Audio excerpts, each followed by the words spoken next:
Exercise 40 आपकी पहली problem है। इसमें न्यू रेशो आपको पूछना है। मधु और Neha, there are two partners.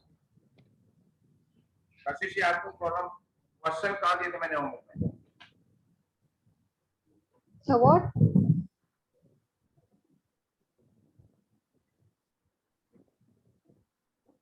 3:5।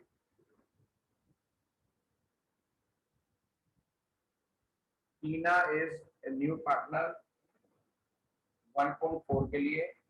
इसके बाद लिखा है टीना ने अपना शेयर नेहा से लिया। सैक्रिफाइस जब एम और एन लिखेंगे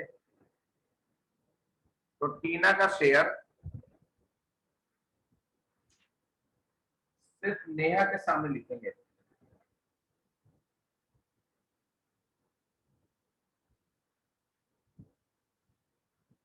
क्योंकि इसने फिर सैक्रिफाई नहीं किया, सैक्रिफाई किया नेहा ने।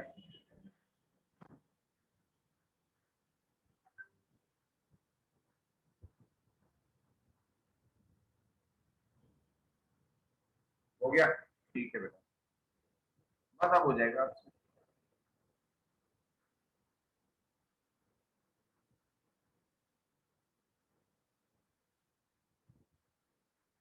ये आपका न्यू आ जाएगा अगर आपकी न्यू रेशो की प्रॉब्लम है। अब मुझे बताओ 41 में क्या प्रॉब्लम बेटा?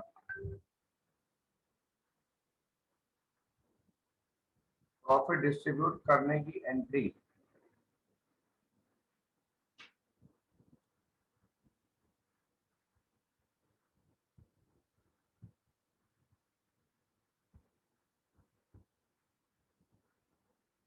प्रॉफिट को डिस्ट्रीब्यूट करना।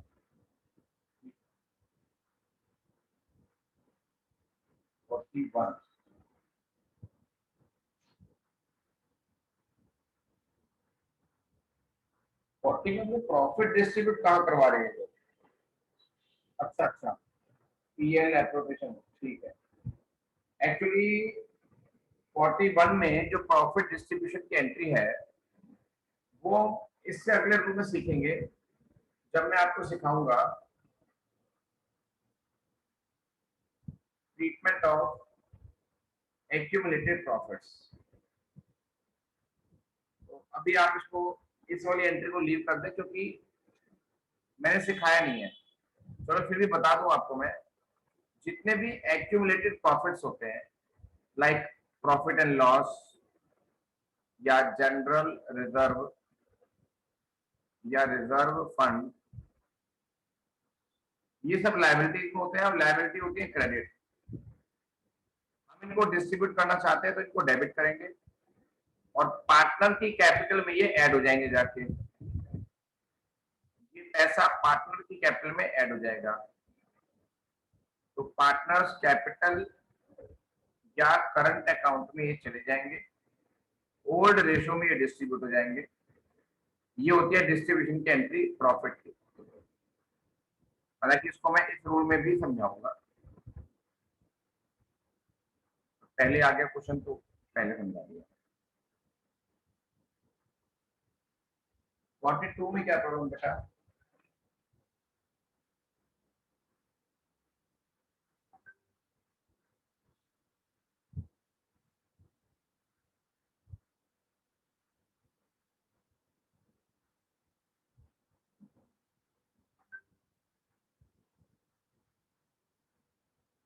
सॉल्व करना है, ठीक है। एसेट लायबिलिटी का रोल नहीं समझना है, ठीक है बेटा।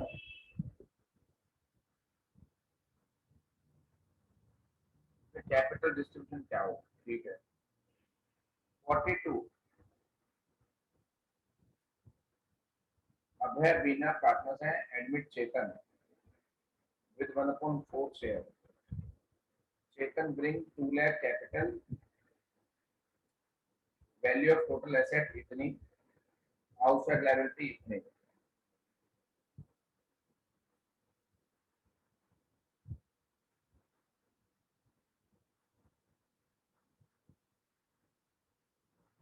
बेटा नया पार्टनर है चेतन, तो उसके हिसाब से टोटल कैपिटल कितनी निकल के आएगी?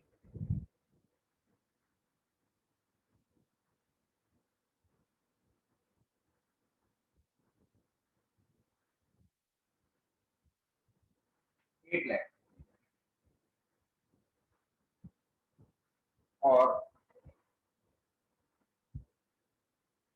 कैपिटल ऑफ अभय एंड बीना के एसेट में से अगर मैं लायबिलिटी माइनस कर दूं तो उनकी कैपिटल आ जाएगी।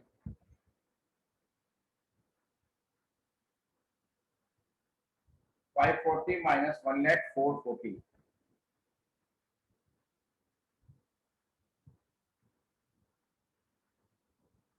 अब हमें चाहिए प्रेजेंट कैपिटल। ए और बी की कैपिटल चाहिए प्लस सी की कैपिटल चाहिए प्लस एक्यूमुलेटेड प्रॉफिट्स लॉसेस ये सब चाहिए, वो है नहीं।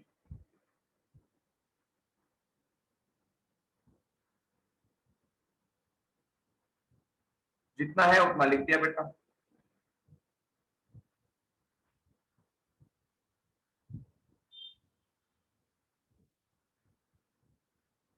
640 आएगा।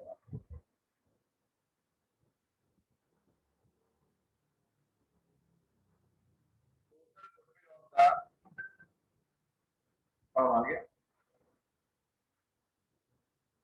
ये हो गया जी 42।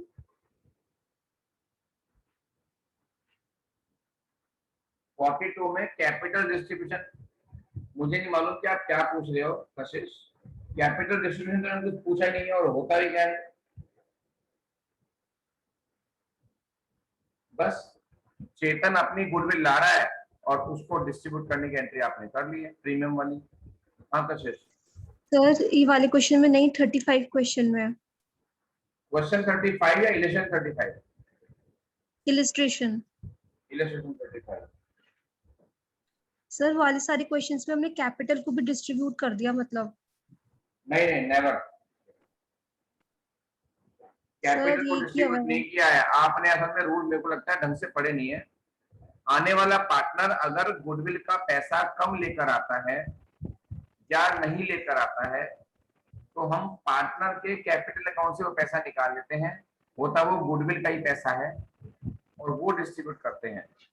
यहाँ पर 1135 की अगर मैं बात करूं तो सी को गुडविल के लाने थे 78।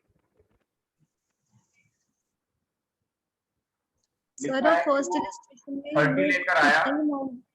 30 लेकर आया 78 में से।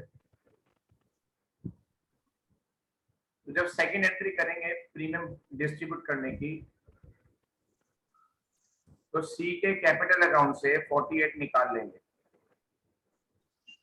अब टोटल प्रीमियम मनी हो गया 78, जो हम ए और बी में डिस्ट्रीब्यूट कर देंगे उनके सैक्रिफाइस रेशो में। क्या कह रहे हो आप?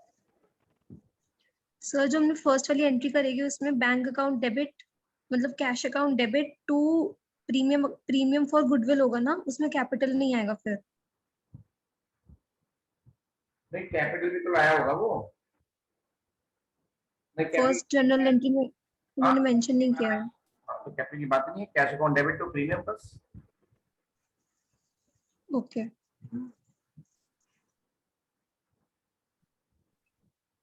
तक के इलस्ट्रेशन 42 तक में अगर किसी बच्चे को कोई भी प्रॉब्लम है तो मैं लास्ट टाइम पूछ रहा हूँ, आप हैंड रेस करें।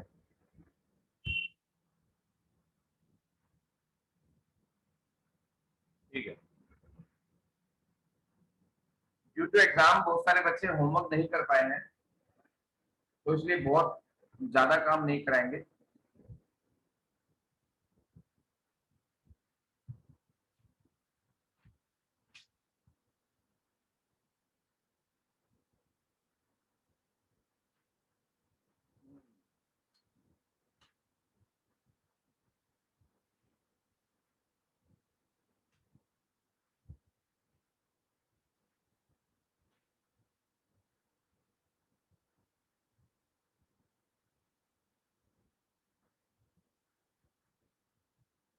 रिवैल्यूएशन ऑफ, ये हमारा आज का टॉपिक है, assets and re assessment of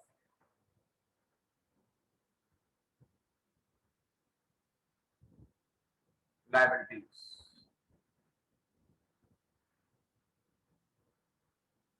liabilities को रीअसेस करना और एसेट को रिवैल्यू करना। कुल मिला के क्या है ये, जब भी कभी फर्म का रिकॉन्स्टिट्यूशन होता है at the time of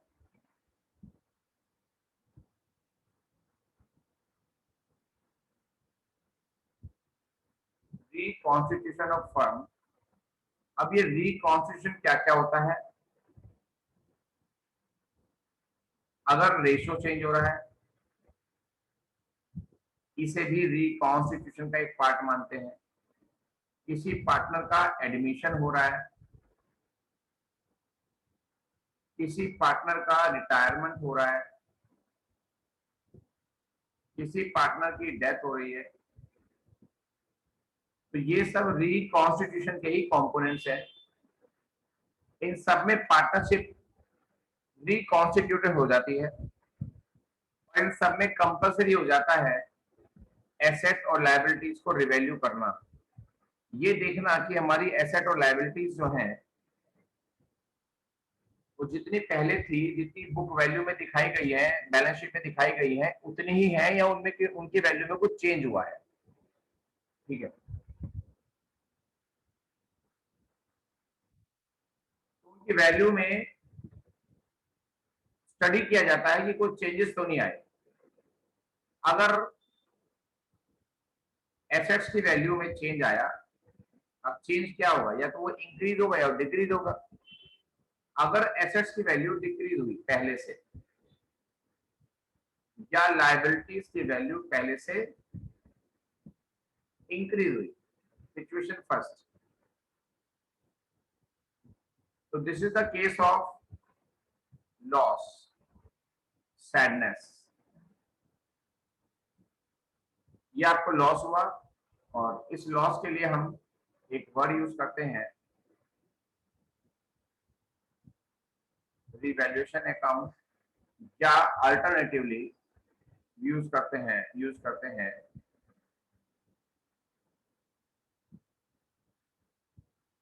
profit and loss. उसका दूसरा नाम यूज करते हैं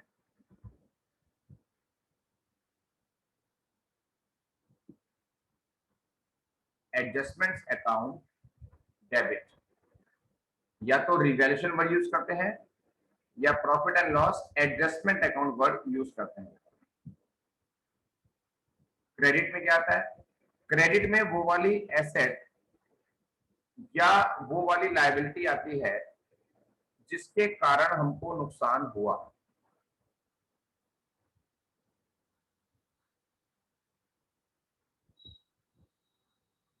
example,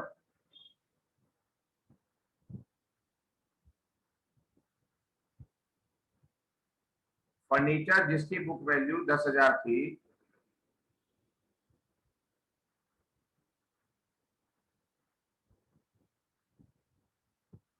is depreciated by 10%। Furniture जिसकी बुक वैल्यू 10,000 थी बेटा, उस पर डेप्रिसिएशन लग गया बेटा, तो ये तो एसेट की वैल्यू कम हो गई। एंट्री बनेगी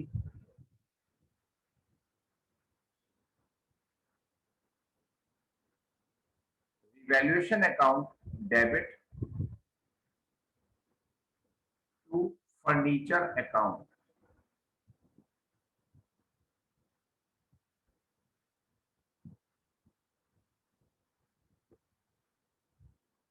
₹1,000, क्योंकि 10,000 का 10%, ₹1,000 का डेप लगा तो 1,000 का नुकसान हो गया। एंट्री ₹1,000 से हो जाएगी।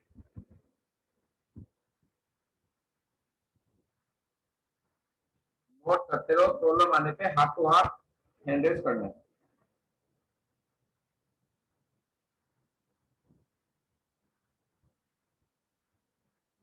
अभी इसी में एग्जांपल दूंगा।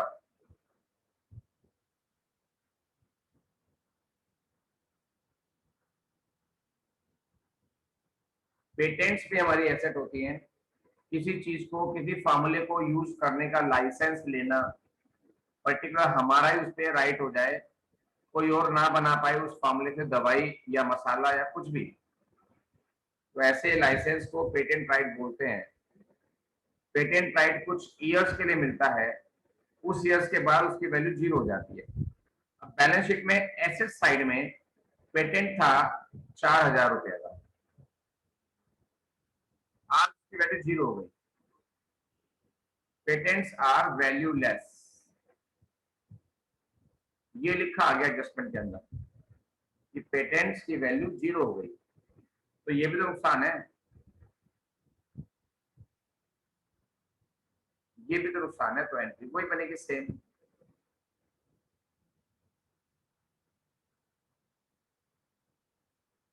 Revaluation account debit to patents account,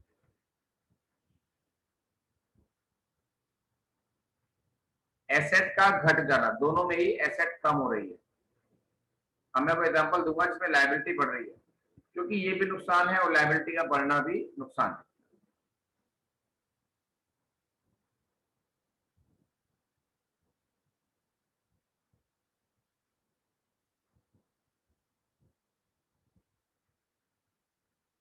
creditors are to be paid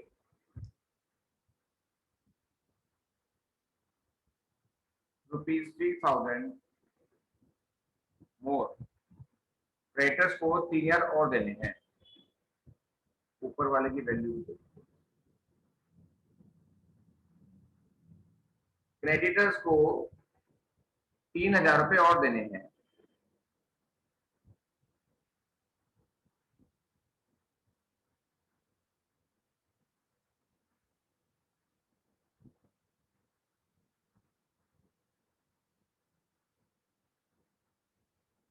तो ये भी तो नुकसान हुआ बेटा, लायबिलिटी बढ़ रही है, तो नुकसान में तो रिवैल डेबिट ही होगा ना बेटा। Revaluation account debit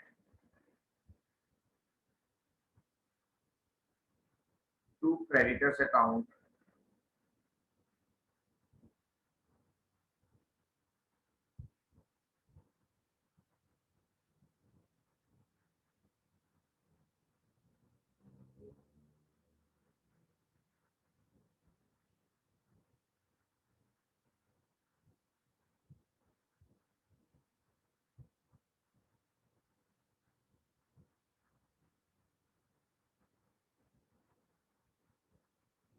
balance sheet में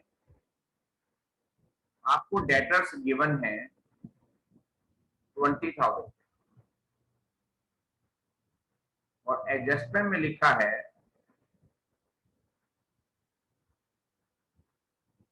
PFDD, यानी कि provision for doubtful debts,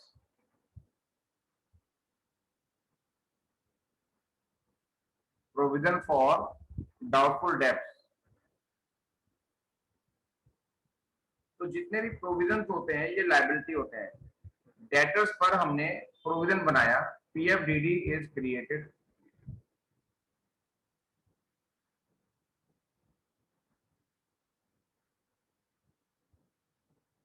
bye 5%, यानी कि 5% डेटर्स का PFDD क्रिएट करेंगे, एक लायबिलिटी क्रिएट करेंगे। इसका पर्पस ये हो गया कि हमें उम्मीद है कि हमारा 5% मनी डूब सकता है।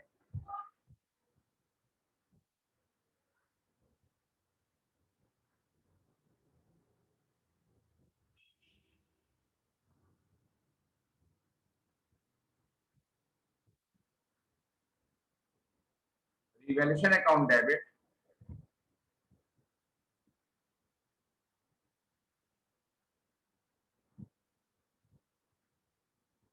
टू PFDD अकाउंट, और 20 हजार का 5% यानी कि 1,000 रुपीज आ जाए। एक क्वेरी आई मेरे पास कि रिवैल्यूएशन अकाउंट क्या है डेबिट, बेटा revaluation account profit and loss account की फैमिली का ही एक अकाउंट है।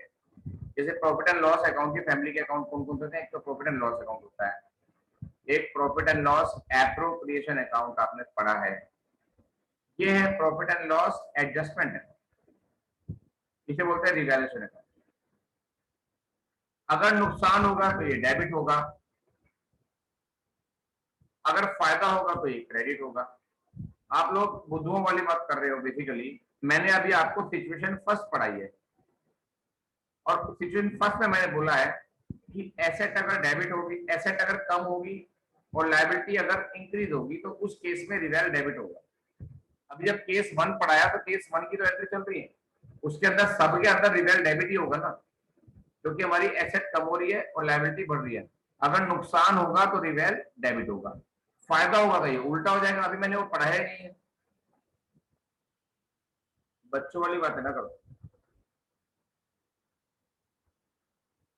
अब केस नंबर 2, अगर एसेट्स की वैल्यू इंक्रीज हो गई या लायबिलिटीज की वैल्यू डिक्रीज हो गई, तो दोनों ही केस में हमको फायदा है। फायदा होगा तो रिवैल्यूएशन अकाउंट क्रेडिट होगा,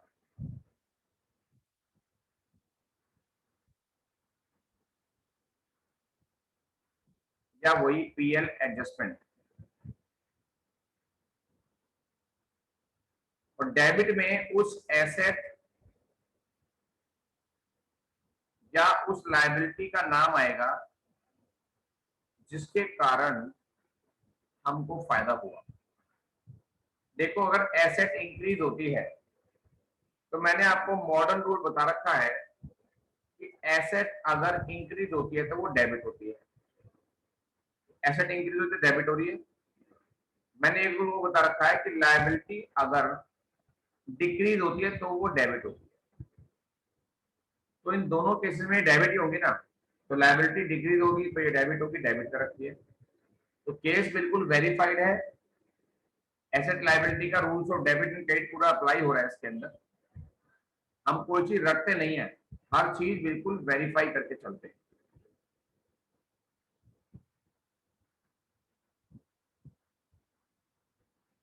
बस उल्टा होगा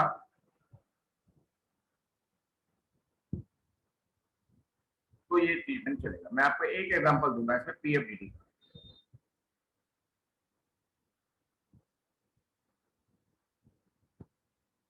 बैलेंस शीट आपको गिवन है बेटा, थोड़ा सीरियस हो जाओ, सीरियस। आप लोग लग नहीं रहे मुझे सीरियस।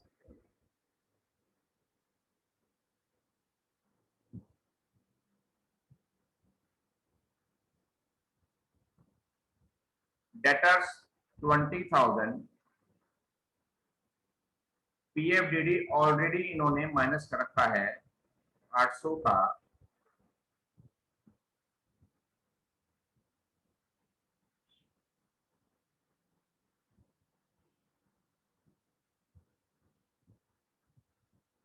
और एडजस्टमेंट है पीएफडीडी इज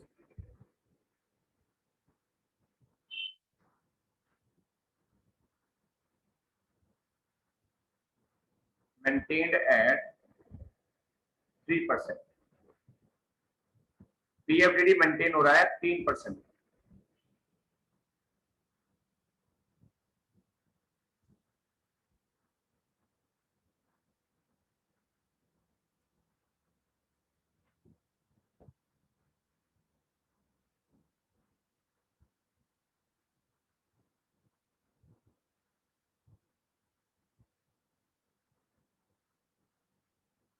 अब पहले से कैलकुलेशन कर लो, और ये ध्यान रखना बेटा, पीएफडीडी हमारी लायबिलिटी होता है।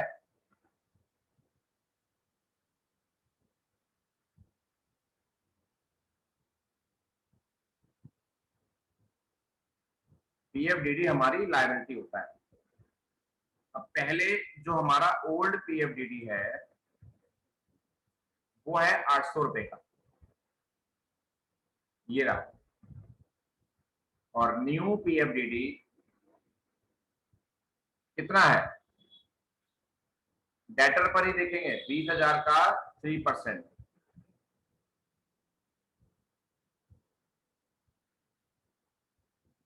तो इसका मतलब तो ये हो गया कि हमारा पीएफडीडी कम हो गया, पीएफडीडी डिक्रीज्ड बाय ₹200, हमारा पीएफडीडी 200 रुपए से कम हो गया, हमारा पीएफडीडी 200 रुपए से कम हो गया बेटा।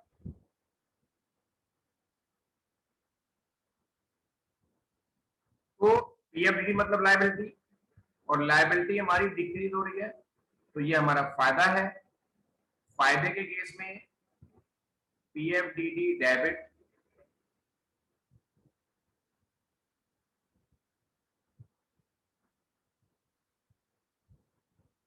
To revaluation account.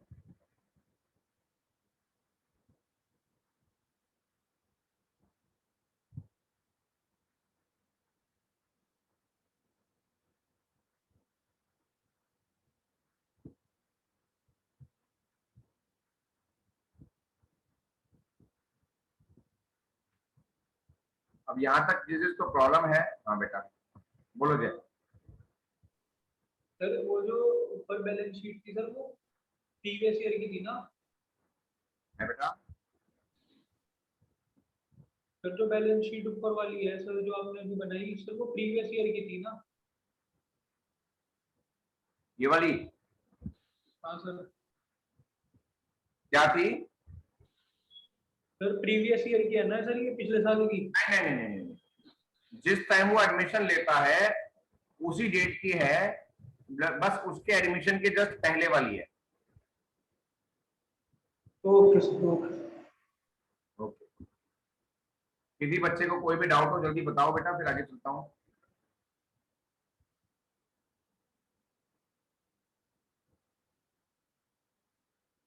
तो ये कुछ एंट्रीज होंगी, और आज आपको एंट्रीज ही करनी है, थोड़ा सा काम देता हूँ।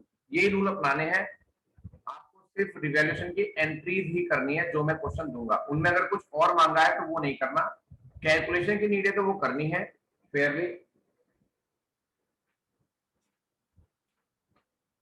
बहुत ज्यादा काम मैं नहीं दूंगा।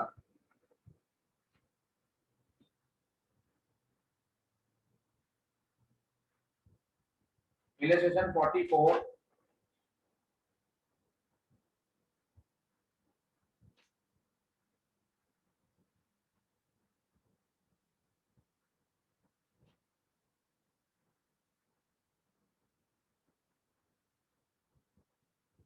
और 48, इन्होंने कुछ और भी मांगा है लेकिन आपको कुछ और नहीं करना।